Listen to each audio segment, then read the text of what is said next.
Puncture ஆயிடுச்சுண்ணா. டேய் puncture போட்டு எடுத்துருவாங்க. சரிங்கண்ணா.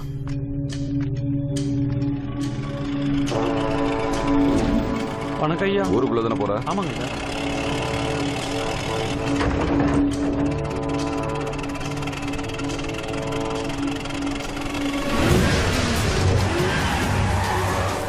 அவனுக்கு வந்துட்டானுங்கடா, சீக்கிரம் போ.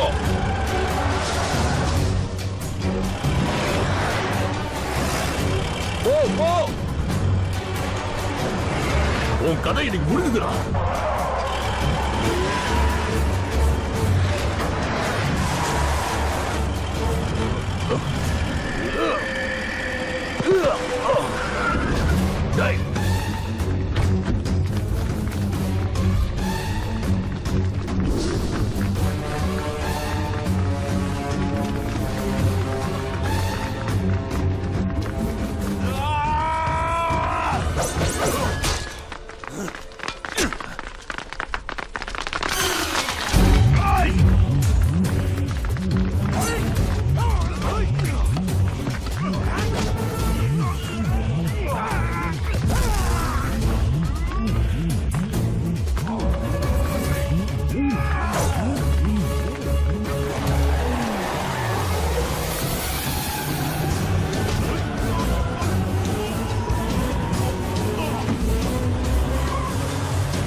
தப்பிச்சு போயிட்டாங்கடா அந்த திருட்டு பசங்க. நீ எங்க இங்க வந்தா? சிட்டிக்கு கட்டிங் பண்ண போயிருந்தேன். Just miss dude. மாட்டு இருந்தா என்ன ஆயிருக்கும்? இப்போ நெக்ஸ்ட் அட்டாக் நம்மளோட தான்ல. அவனுங்கள ஒருத்தன் கூட உயிரோட இருக்க மாட்டானுங்க. என்கிட்ட ஒரு ஐடியா இருக்கு டூட். நீங்க எப்ப அட்டாக் பண்ணுவீங்கன்னு அவங்க பயந்து நடுங்கிட்டு இருக்கும் போது ஒரு 50-60 வருஷத்துக்கு அட்டாக் பண்ணாம இருந்தோம்னா அவங்க அந்த பயத்தோட வாழ்ந்துட்டு இருப்பாங்கல்ல. எப்படி இருக்கு ஐடியா? சூப்பர்ல.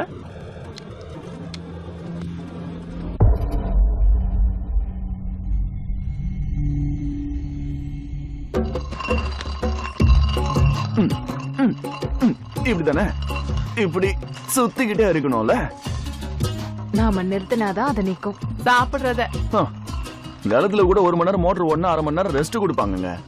உங்களை மட்டும் 365 நாள் கிச்சன்ல அடைச்சு நான் ஸ்டாப்பா ரெஸ்டே இல்லாம வேலை வாங்குறது எனக்கு கொஞ்சம் கூட பிடிக்கலங்க. ரெஸ்டா? இந்த வீட்ல இருக்கிற மந்தைங்களை பார்த்த இல்ல, இங்க ஒவ்வொருத்தர் வயிற்றுக்கும் ஒரு குண்டா சோறு வேணும். அதுக்காக லைஃப் ஃபுல்லா இந்த 4 செவத்துக்குள்ளேயே கிடக்க போறீங்களா? அட விடிய காலையிலேயே டிஃபன் முடிச்ச உடனே மத்தியான சாப்பாட்டுக்கு என்ன செய்யலாம்னு ஒரு சின்ன யோசனை. ஓகே, மதியம் நல்ல சாப்பாடு ரெடி ஆயிடுது. சாப்பிட்டதுக்கு அப்புறம் 4 மணிக்கு பஜ்ஜி போடலாமா பக்கோடா போடலாமா டிஸ்கஷன். அது முடிஞ்ச உடனே நைட் டின்னருக்கு நல்ல ப்ரிப்பரேஷன். மறுபடியும் காலையில டிஃபன், லஞ்ச், டின்னர். என்னங்க இது லைஃப்? ஒரு 10 வருஷம் கழிச்சு யோசிச்சு பாத்தீங்கன்னா காய்கறி, உப்புமா, புளியோதரை இதை தவிர எதுவும் தெரியாது. அதை விட வேற என்ன செய்ய முடியும்? ஒரு வாரம் இந்த சமையல் அறைக்கு பூட்டு போடணும். மஸ்தான் பாய் ஹோட்டல்ல இருந்து பார்சல் வாங்கிட்டு வரலாம் தானே உங்க ஐடியா? உனக்கு அப்படி புரிஞ்சிடுச்சா? ஒரு வாரமாவது லீவ் போட்டு ஹாலிடேவை நல்லா என்ஜாய் பண்ணலாங்க. அதத்தான் நான் சொல்ல வந்தேன். சூப்பர். வெளியிலயா? சந்திர மண்டலத்துக்கா அப்படின்னு கேக்குற மாதிரி கேக்குறீங்க? எப்பவோ கல்யாணம் ஆன புதுசுல திருப்பதிக்கு யாத்திரை கூட்டிட்டு போனாங்க, அவ்வளவுதான். நானே 1986ல மௌனராகம் படம் பார்த்தேன் தம்பி, அவ்வளவுதான். அம்மாடியோ, இந்த ஊரை தாண்டாலே உங்களுக்கு ஃபாரின் மாதிரி இருக்கும் போல இருக்க. போலாமா பெரியமா? பெரியமா ப்ளீஸ், பெரியமா போல, பெரியமா ப்ளீஸ் ப்ளீஸ் ப்ளீஸ். சரி சரி சரி, நீ போய் முதல்ல உங்க பெரியப்பாவையும் சித்தப்பாவையும் கேளு போ. ஓகே. பிரதாப் சார், ஜெய் தம்பி எங்க எல்லாரையும் ஒரு வாரம் வெளியே கூட்டிட்டு போறாரு. நீங்க கூட வந்துருங்க. என்ன நடக்குதுன்னு தெரியாமலே சிரிச்சுனுங்கிறாளுங்க. உங்களை எல்லாம் யூஸ் பண்றாண்டி அவன்.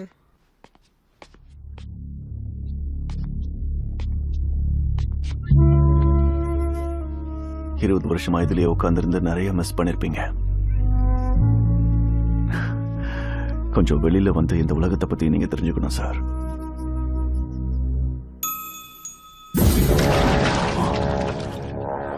நமக்கு பிளான் பண்ணி அவனுங்க ஆணி வச்சிருக்காங்கண்ணா, நம்மள முடிக்கணும் தானே பிளான் பண்ணிருக்கானுங்க. சித்தப்பா எப்பவுமே வீட்ல இருக்கிறது எல்லாருக்கும் போர் அடிக்குது. எல்லாரும் எங்கேயாவது வெளியே போலாம் சித்தப்பா. போலாம் சித்தப்பா ப்ளீஸ். வெளியில இல்ல, மேல போயிடுவேன். இந்த மாதிரி பைத்தியக்காரத்தனமா முடிவெடுத்தீங்க, எல்லாரையுமே வெட்டி போட்டுருவேன்.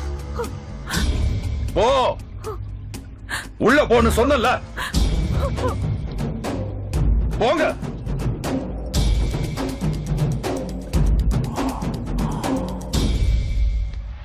இதே கோவத்துல போய் எல்லாரையுமே போட்டுருணும்டா. நமக்கு எதிரிகள் யாருமே இருக்க கூடாதா?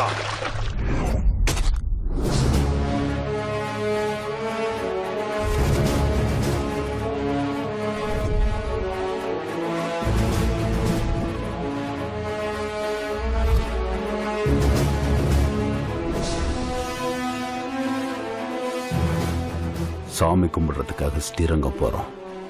திரும்ப வந்ததும் தம்பி அந்த வேலையை முடிச்சிடுவாரு.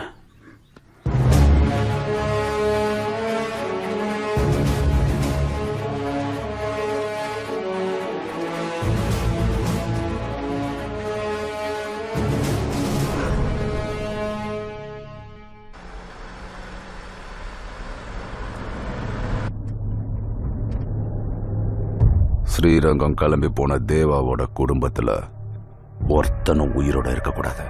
பீகார்ல இருந்து வந்திருக்கிறவனுங்க அவனுக்கு போற வழியில 3 இடத்துல டிராப் வச்சிருக்காங்கண்ணா.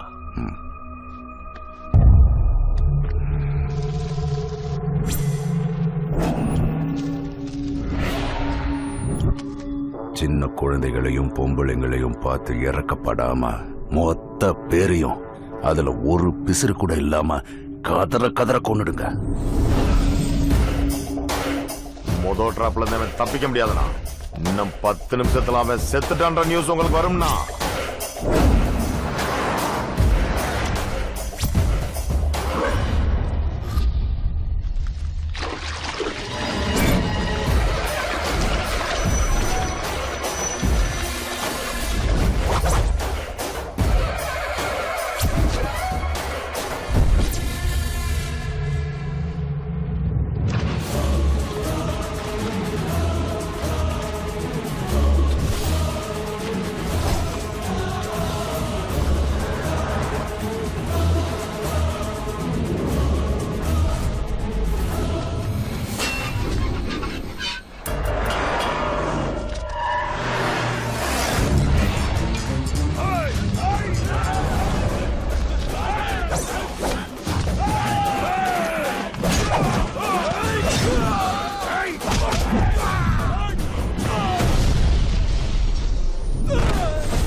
அங்க எவனும் போன் எடுக்க மாட்டேங்கிறானடா. என்னடா ஆச்சு? அங்க மிஸ் ஆயிட்டு இருக்காங்கண்ணா. என்கிட்ட மாட்டிட்டாங்க. 2 நிமிஷத்துல அவங்க உயிர் காத்துல கரைஞ்சிரும்.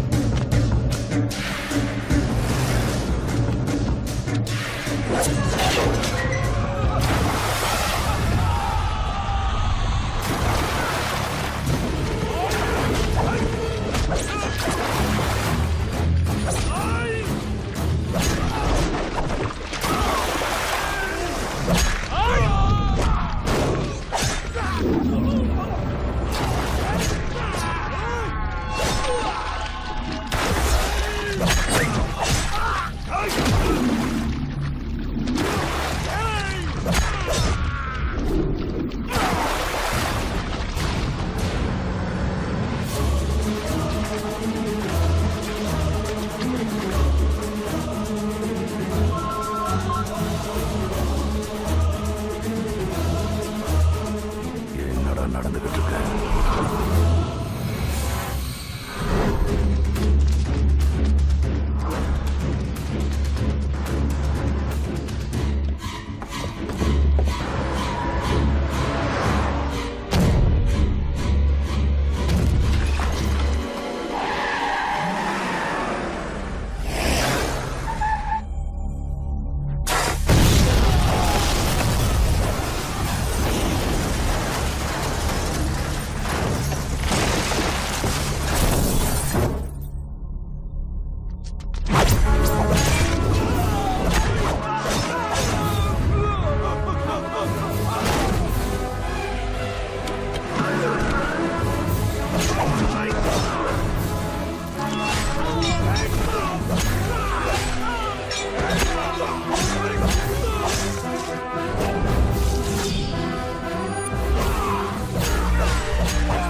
என்னடா ஆச்சு?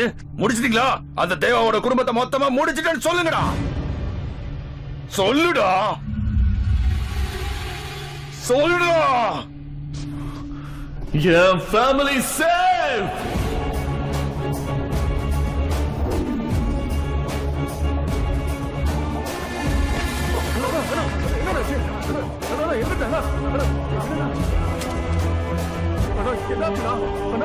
சொல்லுங்கடா, என்னாச்சு?